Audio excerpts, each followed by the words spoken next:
Michael Carnevale is branch manager and financial advisor. Securities offered through Raymond James Financial Services Incorporated, 400 Southbridge Street in Auburn, Massachusetts, 1-800-657-9126. A member of FINRA SIPC and are not deposits, not insured by FDIC or any governmental agency, not guaranteed by Webster 5 Cent Savings Bank, and subject to risk, may lose value. Webster 5 Cent Savings Bank is not affiliated with Raymond James Financial Services Incorporated.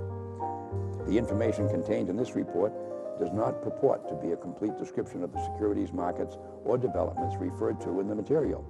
The information has been obtained from sources considered to be reliable, but we do not guarantee that the foregoing material is accurate or complete.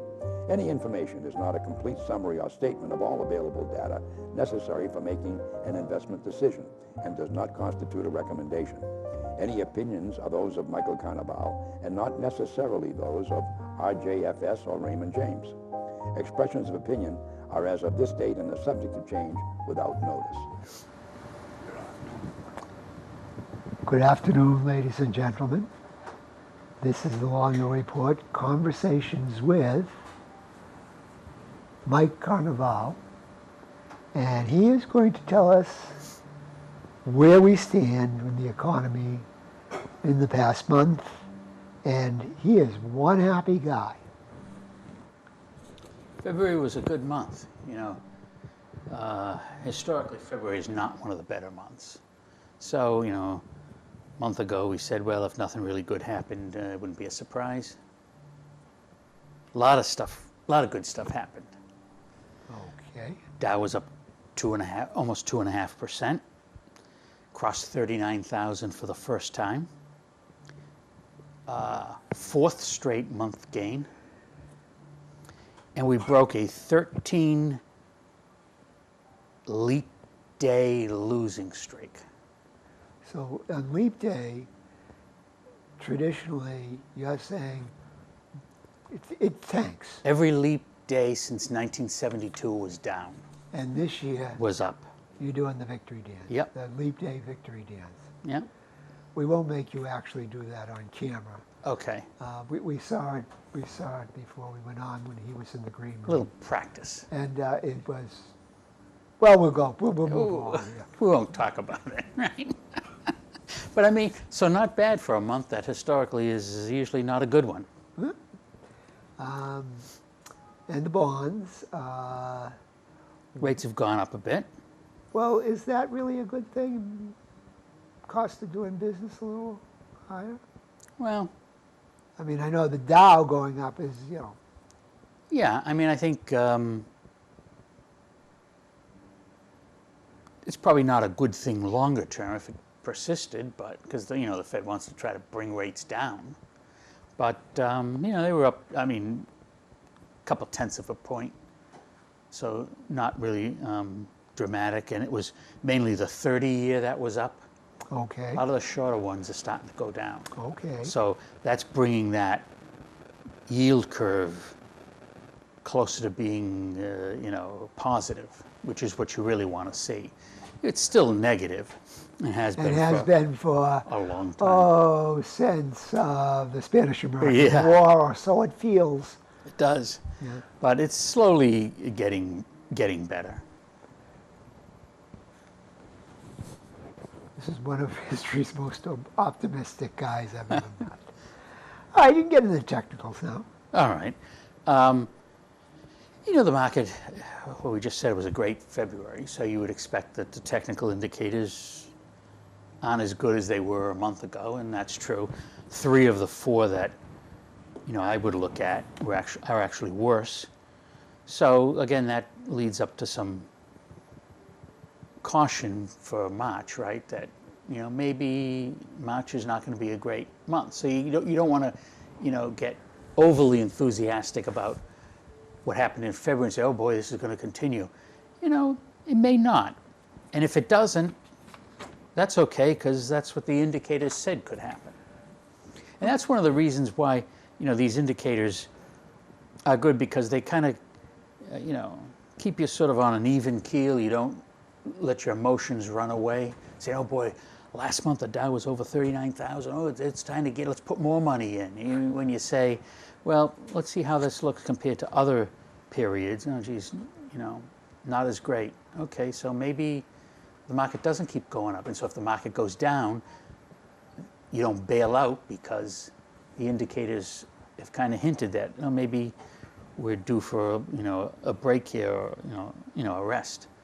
Some of the indicators are at extreme levels, like the volatility index and the oscillator, but they've been that way for a long time, like 6 months. So again, worse than last month, so probably we're not going to see a repeat of February and March. Well, in our last meeting together here, January's kind of an up month, but not as good as February. Right.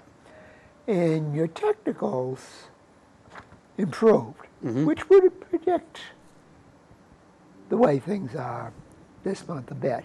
Right.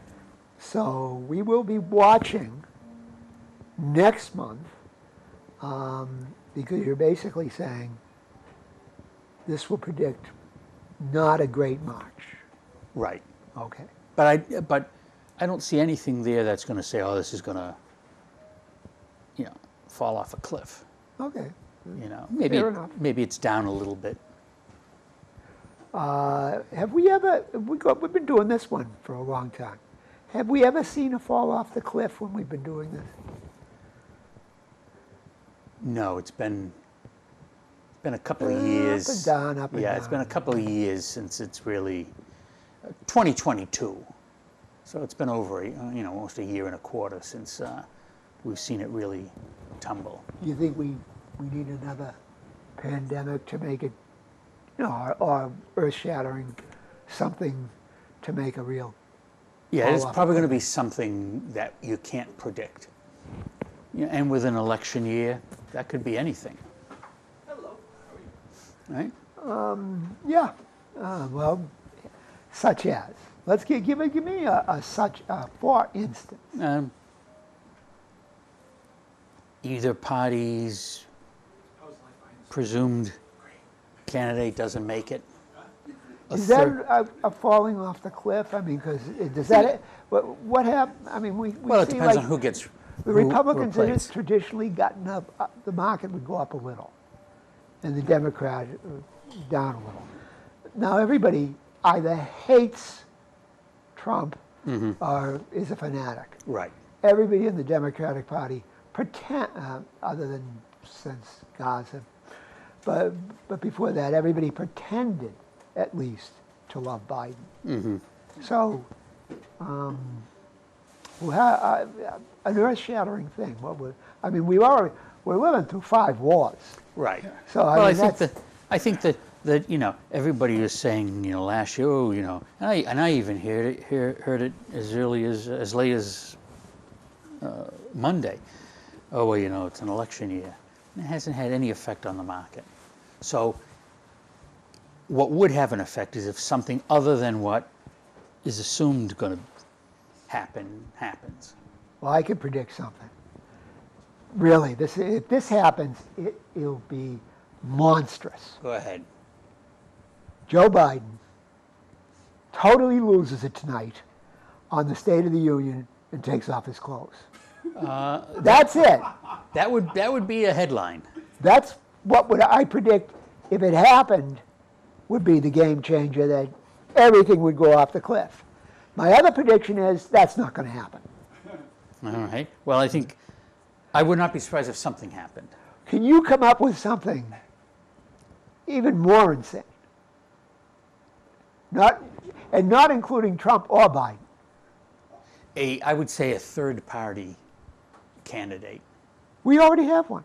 Well, I mean, that could seriously affect the outcome. Okay, I don't think there is one If yet. Robert Kennedy all of a sudden were scoring 40% in the polls versus both Trump and Biden, I would say that would gain some attention. Or 20 or 25.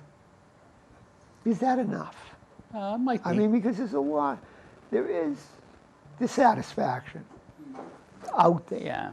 I mean, I think, I think the people who are saying, oh, well, the election year, oh, the market's going to do. The market's known for a very long time who it's going to be, right? I mean, there's been no surprises. No surprise. So unless there is a surprise, it's not going to have any effect. I would say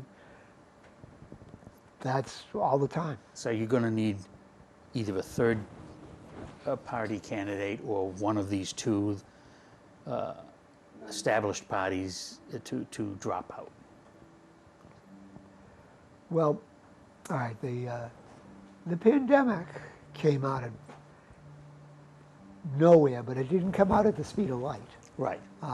It was, we had Fauci saying, go to Chinatown, Right. don't wear the mask, and then gradually it started changing the tune. Correct. So that took a while to get going, but it didn't cause the economy or the technicals to go off. For 1 month it did. In 1 March of 20. All right. In March of 20 it did. But it rebounded the following month. Okay, so we don't see anything. Everything looks to be I think, a normal month. yeah, I think, and I thought this for the last 5 or 6 months. I think it's going to be it's very boring. There's no big swings in the market either way. Even though the market has rallied, from the mid 30s to the high 30s, it hasn't done it in big chunks. There haven't been days where the Dow was up 1,000 points. It's always been 200, 300, 150, but it's been consistent. So there's no real big daily moves. Whereas if you look back, 2018, 2019, there were days where the Dow was moving 1,000 points.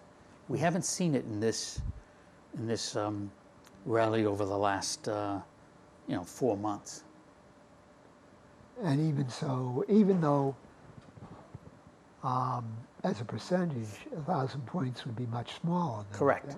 Correct. Yeah. So there hasn't been a lot of volatility, and that's sort of confirmed by that volatility index, which is very, very low.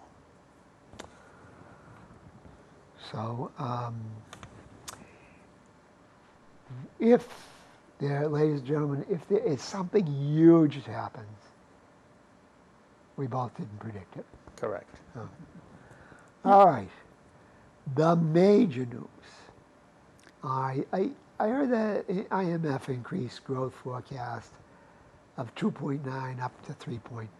Well, this was the month really. February really was the end of January and most of February was the month that all these experts finally tossed in the towel on the recession. The IMF increased global growth to a little over 3% from a little under 3%, and they are no longer looking for a worldwide recession. A couple of others we'll see in a minute. The Conference Board was another one that's threw out the talk of recession now, and they gave a couple of reasons why, excuses why they were wrong. But I mean, I think that's the big thing, that the talk of the recession is really over. Okay, as an indicator, when everybody gives you happy talk, isn't that oftentimes the signal for something adverse? And everybody's saying that we're in for the big recession. Isn't that often the beginning of the up? It can be a contrarian indicator. Yep. How many of those experts, or is there anyone among those experts that you can say is a person you hang your hat on? No. Oh, okay. No. So, I mean, most people are right as many times as they're wrong. are you sure of that? Yeah. Are you right as many times as you're wrong? Yeah, I think everybody is, right? You go in streaks, right? I'm going to call Warren Buffett right now and ask him how many Well, times. according to Warren Buffett, he had nothing to do with the great success. It was Charlie Munger who set him straight. I can't call him Charlie anymore. No, it'd be difficult to reach him. Yeah. Yeah. I mean, maybe he's up at Mount Auburn near Mary Baker Eddy, It could be. who supposedly had a phone in her tomb. Okay. I think that's an old wives' tale. I don't know if she was married, but she died at an advanced age, so it could be an old wives' tale. It could. But I'm not going. It could very well be. I'm not going on that. Could one. very well be. All right, Powell's 71st birthday went on 60 Around Minutes. 60 Minutes, yeah. Basically, he says things like, "I don't know, we don't know. Well, I I don't think I think that, Why is 2%? I don't know. We've been doing it all the time. Yeah. I don't know." but I think Really wasn't a confidence builder. no. But I think I think a lot of that is they're trying to dampen the enthusiasm for rate cuts. Which Because doesn't. that is what's part of what spurred the market. We've licked inflation. Now we're going to cut rates. That's going to be We good for haven't growth. looked at. Wait a minute. But I mean that's what the market Were they was saying that? feeling. The market. Were they saying that on 60 Minutes? No, No. no. But the market was saying The that. market is saying that. Is saying that, and so I think the Federal Reserve comes out and squashes that. He talked. Matter of fact, he talked yesterday and today, said basically the same thing to Congress, that we're not ready to cut interest rates. Yeah, This isn't inflation is obviously right. still. It's still not where they want it to be. So that's to kind of use. I think that's kind of used to dampen the enthusiasm, so the market doesn't go crazy. Some say 39,000 is crazy, but time will tell on that. Okay, all right. Turkey has a new central bank head. Can you imagine that? Isn't it about The time? other one lasted only 4 months. So what is this guy going to do that Erdogan The- is going to let him do? The lady who was the central banker resigned like on a Sunday night from threats from the government. Well, And so they brought in this new guy who he comes from the New York Fed, and he was an economist there for 10 years. And of course, he said all the same things. We're gonna beat inflation. We're gonna get interest rates down. And then the following day, Turkey announced that inflation was at its all-time high of 68% in the month of February. So, it's interesting. I mean, you can't take it seriously. well, Turkey presents itself and is accepted as one of the more West Asian, Southeastern Europe, more stable entities. Mm-hmm. How they can keep that with what they do in their central bank, which be how that can. That's somebody should study that. Well, Because a lot of regimes get overthrown if they have something as bad that long. yep, but it's used that as some comedy. In other words, it can't be taken serious what they do. So In downtown Istanbul or Ankara, when you're going out to get a cup of coffee and you're wondering if the price has doubled from yesterday, and you're also wondering that every day afterwards, how comedic would that seem to you as a citizen? it wouldn't, but in the scope of the entire world, nobody takes that seriously. Yeah, it's sort of like the crazy neighbor. Look what they're doing now. Nobody takes it. it's serious. There are crazy neighbors and crazy neighbors. Yep. The one that you hear hitting their head against the wall can be ignored more than the one who has the 30-06 and shoots Sure. it out the window. Of course. Of course. Now, which crazy neighbor is Turkey? We can leave that to next month, if you wish. Okay. Now let's get down to the science. I'll let you address that. Well, you know, February we had the Super Bowl. What? Yeah. Oh, Super Bowl. Yeah. did that something actually Not the happen? Super Bowl. Not just Super Bowl, the Super Bowl. The something they what was that? It was a football game. It was. Oh, yeah. Yeah. Yeah. They were pretty quiet about it because You probably, Taylor Swift, that's one you probably would recognize as opposed to the Super Bowl game. well, she hasn't been texting me lately, so I don't. Okay. Well, So I didn't. What if something's happened with her? She okay? yeah, I guess so. Oh, okay. And so, what is the import of this? Well, it Super really Bowl? didn't matter because which team won, because all the ways you looked at this were positive for the stock market. The best case would have been a Chiefs win and a 49er loss, which is what happened. And so historically, when that happens, when the Chiefs win a Super Bowl or the 49ers lose a Super Bowl, the following year the market's up 13%. Okay. And they played each other in 2020, and the market went up 7% that year. So it didn't really matter who won. Historically, the market has done well under those conditions. Okay. Now, you know, some say, right? Well, is that why the market has been went up in November and December and January? Because they knew the Chiefs and the 49ers were probably the strongest teams in the NFL. Maybe. You don't know. That- But it's amazing how some of this. Now, you say, well, there's really no. It's as good as any other indicator. it's as good as Any the indicator. 200-day New York Sure. Stock Exchange moving average. It's an indicator. Michael will be studying astrology by mail, and next month we'll really be getting into it. It's like, funny how it works. Okay.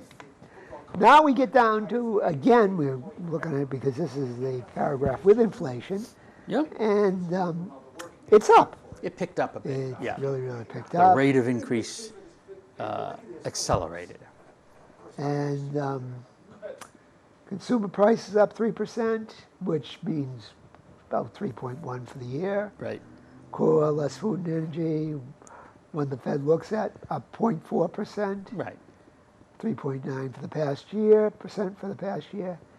January producer prices up 3%, which in business has more of an effect on business than right away the consumer. Right. Eventually, it's But going that's a big increase, passed the on. biggest increase since, well, everything eventually is, Right. since August. Up 0.9% per year. Core was up 0.5%, up 2% year over year. So inflation, which is not at all abating. Right. Okay. The rate of increase had dropped, and that, I think, the market then took that to mean that, the Fed's going to really start to cut interest rates. They can start to cut interest rates. That is a positive, and it was shown in what happened in the stock market. But I think it got to a point where it might have been too much enthusiasm, and so the Fed comes out and says, "Oh no," the exact opposite of what they said 6 months ago, to try to, cool expectations. Well, you know that NPR show on the economy, Market Watch or something like that, on the evening? About, I would say a few days ago, I think, or maybe it was a week ago. They had a show on you know, because I mean, this is basically NPR is pumping is the station of the government. It's basically pro Biden and the Biden economy, and they're saying, "Gee, this is economists should love this economy. What's the problem?" Not in that they at once did they mention inflation, which I don't, you know, whether Trump, I don't think Trump presidency will make any big difference in the government. But it is a way of the lower orders saying, screw you. Right. And these people on that, the economists should love this. It's the economy that they love, employment up, stock market up, but they don't mention inflation once. And that's why I bring it up here. Yeah. I think that's the biggest aspect of the Trump, people behind the Trump. And nobody in the mainstream media just gets that. Yeah. So I hate to see you agree with me. You know, I mean. You're supposed to say, you haven't the foggiest idea. No, I think it's, you know, again, it's a number like every other number. I don't think it's any more important or less important than other indicators. When you go to the supermarket, it gets to be important. Oh, yeah, but I mean, So inflation affects the lower Correct. earner far more than anybody who's on NPR who's living in Cambridge or of course, or yeah, something like that. definitely. So they have to pay more of their budget goes for things like food Right. and mortgage and stuff like that than it does there. Where those people are putting more money every month into their index fund Correct. or their second home or whatever. So, and that brought up another thing. We discussed this, and I said, don't you think most of what's up in the Dow, S&P is the result of inflation? Right, about half of it is. You say half of it. Yeah. There's where I gave some thought. Okay. Remember the FANG thing? You're right.